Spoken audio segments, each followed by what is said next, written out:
자, 19세기 중반에 미술계로 한번 들어가 볼까요? 캔버스를 보면요.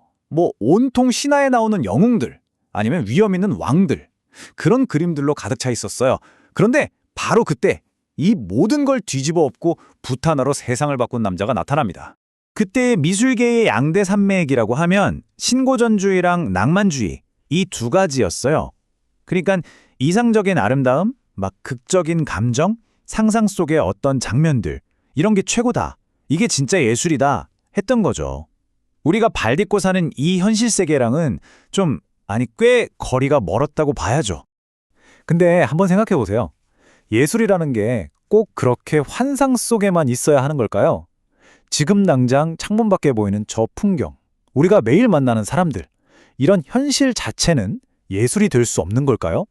바로 그래야만 한다고 현실이야말로 예술이다 라고 믿었던 화가가 있었습니다. 그의 이름 바로 귀스타브 쿠르베.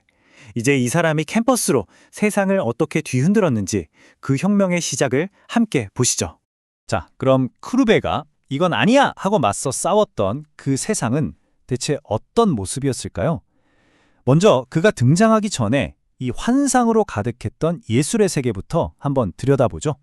그러니까 한쪽에서는 질서, 이성 하면서 신고전주의가 있었고 다른 한쪽에서는 감정, 상상 하면서 낭만주의가 있었던 거예요.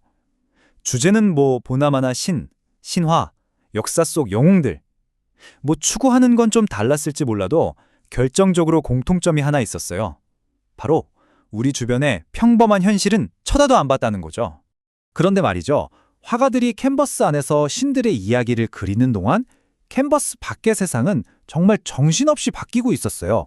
산업혁명 때문에 도시는 막 커지고 그 화려한 도시의 뒷골목에서는 정말 극심한 가난과 고된 노동에 시달리는 사람들이 생겨나고 있었던 거죠. 이런 사회 변화가 새로운 예술을 부르고 있었던 거예요. 산업혁명이 만들어낸 이 끔찍한 불평등, 그리고 뜬구름 잡는 소리 말고 팩트만 보자 하는 실증주의 철학 같은 것들이 막 떠오르면서 예술가들도 더 이상은 이 현실을 외면할 수가 없게 된 거죠. 바로 이 거대한 변화의 한가운데 쿠르베가 딱 서 있었던 겁니다. 그리고 그는 자신의 예술 철학을 정말 아주 명확하고 심지어 좀 도발적인 한마디로 세상에 딱 던져버립니다. 나는 천사를 그릴 수 없다. 왜냐하면 본 적이 없으니까. 와, 정말 이 한마디에 쿠르베의 모든 게 다 담겨 있어요. 눈에 보이지 않는 거, 상상 속에나 있는 거, 그런 건 이제 안 그리겠다는 아주 강력한 선언이었던 거죠. 쿠르베가 말하는 사실주의, 즉 리얼리즘이라는 게 바로 이런 거였어요. 예술은 무조건 구체적이어야 한다. 그 주제는 지금 이 세상에 실제로 존재하고 우리가 직접 눈으로 보고 손으로 만질 수 있는 것이어야만 한다. 이거 지금 들으면 당연한 소리 같지만 그 당시에는 정말 엄청나게 극진적인 생각이었어요. 그리고 이 남자 말로만 떠드는 사람이 아니었어요. 행동으로 보여줬죠. 당시 미술계의 기득권 세력이었던 아카데미에 그냥 정면으로 맞서 싸웠고요. 그때까지는 그림의 주인공은커녕 배경 취급도 못 받던 노동자, 농민들을 캔버스 정중앙으로 데려왔습니다. 심지어 국가에서 여는 제일 큰 전시회, 살롱에서 자기 그림을 안 받아주니까 어떻게 했는지 아세요? 그 전시장 바로 맞은편에다가 사실주의 전시관이라고 자기 개인전을 떡하니 차려버렸어요. 정말 대단한 배짱이죠. 자, 그럼 이제 그의 그림들이 구체적으로 어떻게 혁명을 일으켰는지 한번 볼까요? 도대체 그 평범함이라는 게 어떻게 그렇게 큰 스캔들이 될 수 있었는지 지금부터가 진짜 재밌습니다. 보세요. 왼쪽 그림. 이게 바로 당시 사람들이 이게 예술이지 하고 기대했던 그림이에요. 우아한 신과 여신들. 그런데 쿠르베가 세상에 이게 진짜다 하고 내놓은 건 바로 오른쪽에 있는 돌 깨는 사람들이었어요. 이 엄청난 차이, 이 극명한 대비가 바로 쿠르베가 일으킨 혁명의 모든 것이라고 할 수 있습니다. 이게 바로 그 유명한 1849년 작품 돌 깨는 사람들입니다. 그림을 자세히 보면 한쪽에는 늙은 노동자가 다른 한쪽에는 아직 앳돼 보이는 소년이 있죠. 두 세대에 걸쳐서 이어지는 정말 벗어날 수 없을 것 같은 가난과 희망 없는 노동, 그 굴레 속에서 그냥 묵묵히 돌을 깨고 있는 거예요. 아니, 그냥 돌 깨는 사람들 그린 건데 이게 왜 그렇게까지 충격적이었을까요?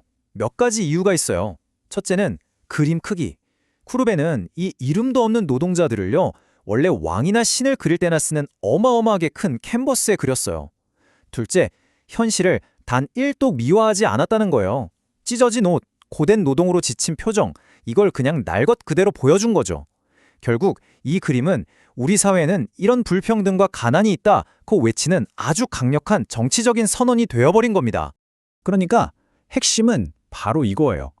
쿠르베는 이 평범한 사람들의 삶에 마치 위대한 영웅서사시 같은 존엄성을 부여한 겁니다. 가난한 사람들의 삶도 왕의 삶만큼이나 위대하고 예술이 될 가치가 충분하다라고 세상에 소리친 거죠. 정말 대단하지 않나요? 자, 그렇다면 이 위대한 반항아 쿠르베는 미술사에 어떤 길을 터주었을까요? 그의 유산은요, 그를 따르는 후배 예술가들에게 세상을 완전히 새로운 눈으로 보게 만들었습니다. 이렇게 생각하면 쉬워요. 쿠르베가 자, 이제 현실을 직접 봐 하면서 문을 활짝 열어젖혔어요. 그러니까 마네가 그 문으로 쏙 들어가서 아, 도시의 현실은 이런 거구나 하고 그려냈고요. 인상주의 화가들은 거기서 한 발 더 나아가서 현실 속의 빛과 색은 매 순간 변하네 하면서 그 찰나의 순간을 포착한 거죠. 그러니까 우리가 아는 현대미술의 시작점에는 쿠르베라는 거인이 버티고 있는 셈입니다. 그의 삶을 돌아보면요, 정말 처음부터 끝까지 반항 그 자체였어요. 1855년에는 기존 미술계에 대들어서 자기 전시회를 열고 1871년에는 아예 파리 코뮌이라는 혁명에 직접 뛰어들기까지 했으니까요. 물론 그 신념 때문에 결국 망명을 떠나야 했고 1877년에 스위스에서 쓸쓸하게 생을 마감하게 됩니다. 하지만 그의 가장 위대한 유산은 결국 예술이 대체 뭘 다룰 수 있는가 하는 그 정의 자체를 바꿔버렸다는 거예요. 신화나 역사라는 그들만의 세상에 갇혀있던 예술을 우리 주변의 평범한 현실 세계로 끌어내린 장본인이니까요. 그의 이 말을 다시 한번 되새겨보면 좋을 것 같아요. 회화는 구체적인 예술이다. 그리고 오직 실체하고 존재하는 것들을 그리는 것으로만 이루어질 수 있다. 이 확고한 신념이 시간이 이렇게나 흘렀는데도 여전히 우리에게 큰 울림을 주네요. 결국 쿠르베는 우리에게 이렇게 말하는 것 같아요. 고개 좀 돌려서 당신 주변의 현실을 다시 보세요 라고요. 그 안에서 아름다움을, 또 진실을, 그리고 진짜 예술을 발견하라고 가르쳐준 거죠. 자, 그렇다면 오늘 여러분의 눈에는 어떤 현실이 예술처럼 보이나요? 한번 주변을 둘러보시죠.